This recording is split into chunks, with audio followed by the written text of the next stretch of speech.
Hello and welcome to episode 2 of a DM's guide to the Tomb of Annihilation. First things first, I've got to say thank you very much to the community and from the positive support I got from the first episode. I was going through the subreddit of Tomb of Annihilation and I seen that there's some very good suggestions. Before I explain level 1 in detail, I want to explain what the denizens, who's inside the tomb and who do you have to prepare before you start your game. So the first thing we're going to prepare is we're going to look at the Custodian known as Weathers and his tomb dwarfs. Who is Weathers? Well, he's a janitor. He makes sure everyone's doing their job and being safe. Well, safe is loosely. He's trying to make sure that the traps work effectively and kill everyone in the tomb. Before he turned into an undead creature, Weathers was an Omalian engineer named Gora. Like all of Olmu's citizens, Gora was enslaved and put to work constructing the tomb. When Acererak sacrificed his workers to their own dungeon, Gora's traps performed the best. This pleased the Archlich enough that he transformed Gora into a Wight with these changes.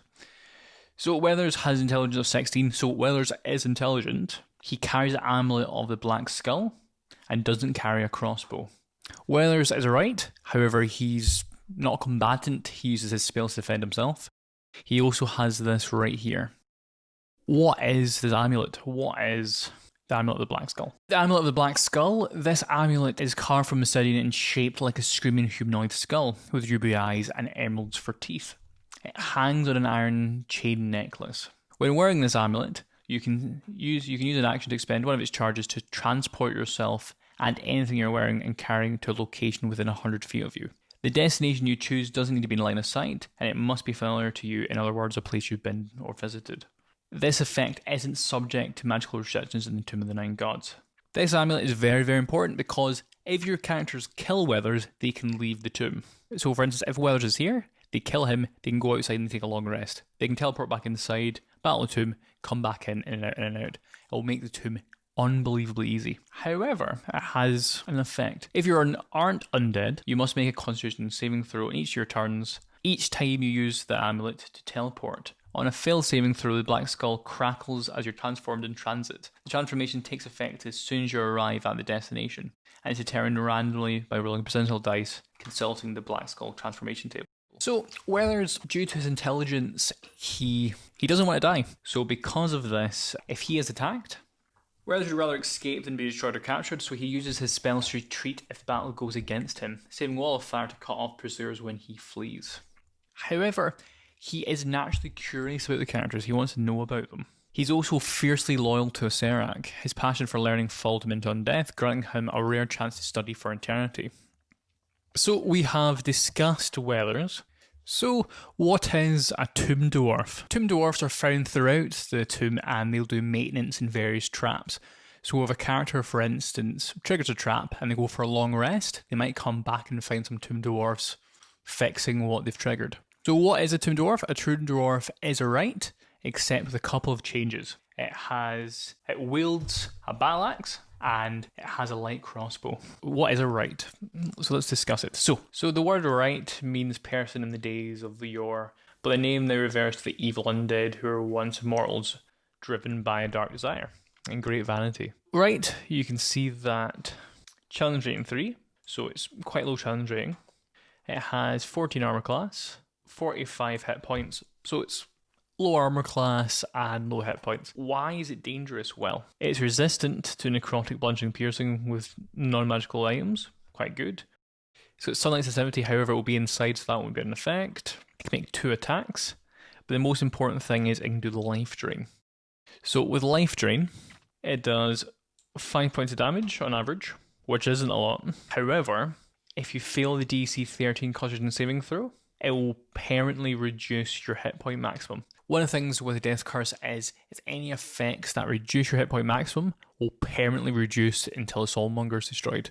So for this whole campaign, if you lose hit points, your characters would not regain them. Really important. So Weathers is a kind of a buffed version of a Wight. So instead of him grabbing you doing a life drain, he's going to be casting spells at you. He has telekinesis, which is very good. He has blight, that's also very good. And his wall of fire. If I was going to use him in combat, which ideally you don't want to use him in combat because he is quite fragile and your characters could kill him in one round. So what you'll do is, if he is to attack, Since he's a Knight's level caster, so your characters will roughly be the same level as him at this point. So you need to think very wisely how you play him. So he is smart, so he's not really going to be in contact with the players that much.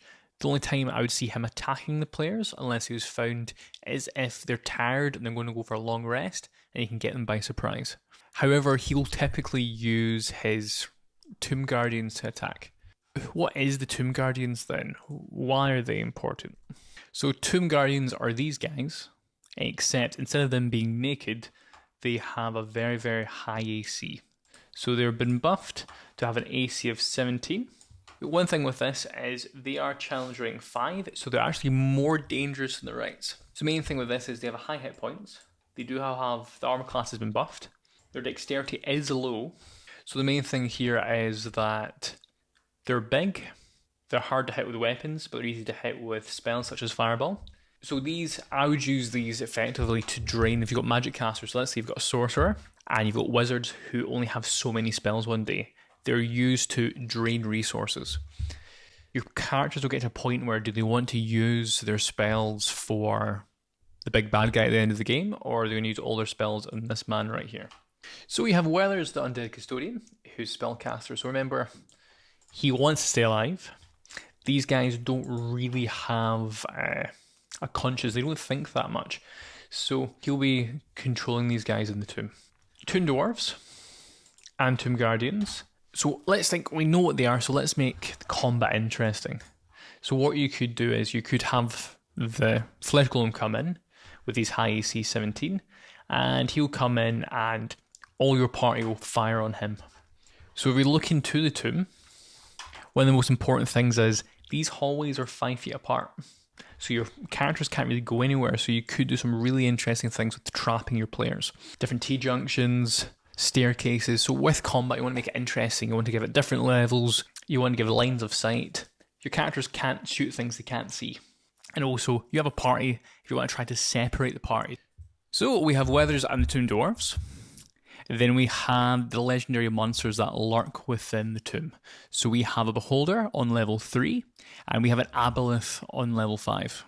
And these creatures are one that you'll see throughout the entirety of the tomb is the skeleton keys. So each level, you have a skeleton key, which is a skeleton with a different shaped head. So skeleton keys, why are skeleton keys important? Well, to unlock the final gate to the Soulmonger, the adventurers must acquire 5 skeleton keys.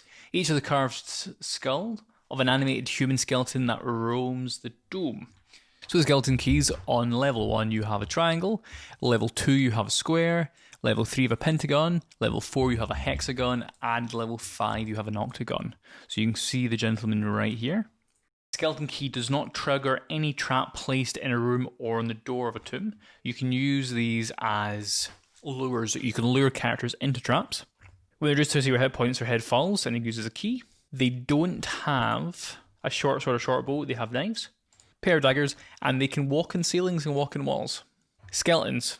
What makes them dangerous? Well, not really much. They're low level enemies. They have 13 armor class, 13 hit points, so your characters should be killing these characters off in 1 or maybe 2 turns max. What I normally do is I'll have my skeleton, and let's say we've got a big trap. So let's talk about this trap right here. For instance, you could have a skeleton key run down here, and then he could be met by a Tomb Guardian or a Tomb Dwarf. You could have him lure character and hear the big fan, or you can lure them into different rooms, such as this room right here. As you see on the map, you can see these different skulls. So that's one skull there, one skull there.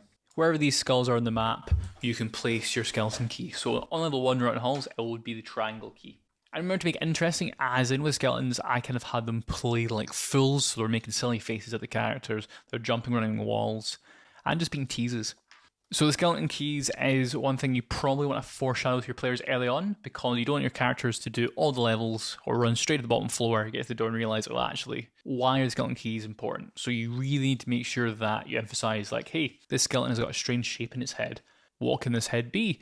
Perhaps you can do an investigation check to see perhaps their head could be used as a key for some sort of door. You want to bring them into the campaign and make it very obvious. So one thing you'd like to foreshadow in the campaign, if you're playing from Port Nazareth, is the Sewn sisters. So they will be watching and searching Olmu and Chult for characters who are strong so they can feed the Soulmonger. And they are a coven of night hags. That's one thing you'd like to foreshadow before they arrive the tomb. And there you go, guys, are excited. So the final boss battle in this tomb is Acererak himself and the Atropal.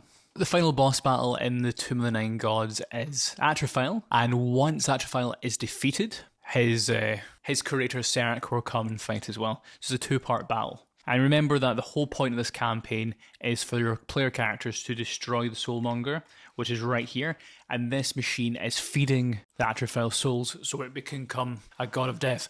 Brief look at Acererak. So Acererak is incredibly powerful. If you play Acererak correctly, your characters won't have a chance to defeat him. But you need to make the assumption that Acererak is an evil creature and he's incredibly strong, so he has incredibly strong enemies as well. So the way I play Acererak is that he's got bigger fish to fry. So for instance, he's got his 9th level, 8th level spells. You'd like to keep those in case something big and scary comes, except for your player characters. So when I had the boss battle, I used Disrupt Life, Frightening Gaze, and his melee attack causes paralysis, so you can lock down your party quite comfortably. If you really wanted to be evil, you potentially could start the combat, cast Time Stop, and then do Power Word Kill. And then as your characters start, you then do Maze, trap another character, and then you just Finger of Death, and you can end the combat very, very quickly. But from my personal experience, I think that would tone down the Tomb of Annihilation a little bit. So this is Acererak's stat sheet, as in he is incredibly powerful, he is a massive Archlich, and yeah, I'll go in more details at the final battle. However, it's something you'd quite like to read into, because you want to make sure the battle goes nice and smoothly. And we have the big scary abomination Atropal, but I'll go in more detail when you get down there. And again, guys, I've got to say thank you very much for watching the video, and my plan is to hopefully do one video every single day. I'll see you soon. Ciao.